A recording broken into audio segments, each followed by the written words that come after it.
الحمد للہ رب العالمین والصلاة والسلام علی نبینا محمد وعلی آلہ وصحبہ اجمعین۔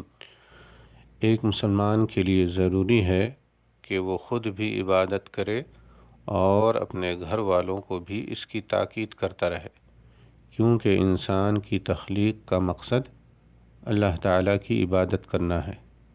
ایک مسلمان خود بھی نماز کی پابندی کرے اور اپنے گھر والوں کو بھی نماز کی تاکید کرتا رہے۔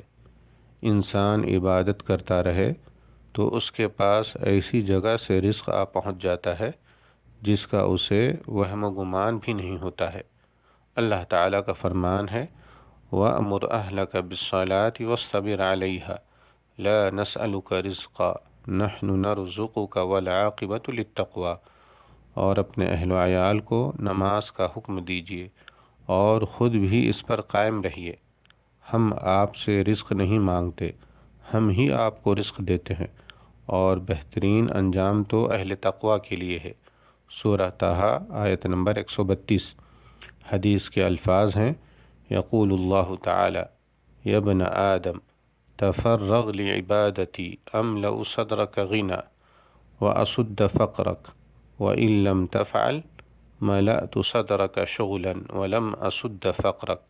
اللہ تعالیٰ فرماتا ہے اے ابن آدم، تو میری عبادت کے لیے فارغ ہو جا، میں تیرے سینوں کو دولت سے بھر دوں گا اور تیرے فقر کو دور کر دوں گا، اور اگر تو نے ایسا نہیں کیا، یعنی میری عبادت کے لیے فارغ نہ ہوا، تو میں تیرے سینے کو مصروفیات سے بھر دوں گا اور تیرے فقر کو دور نہیں کروں گا۔ رواہ الترمذی وابن ماجہ۔ والسلام علیکم ورحمۃ اللہ وبرکاتہ۔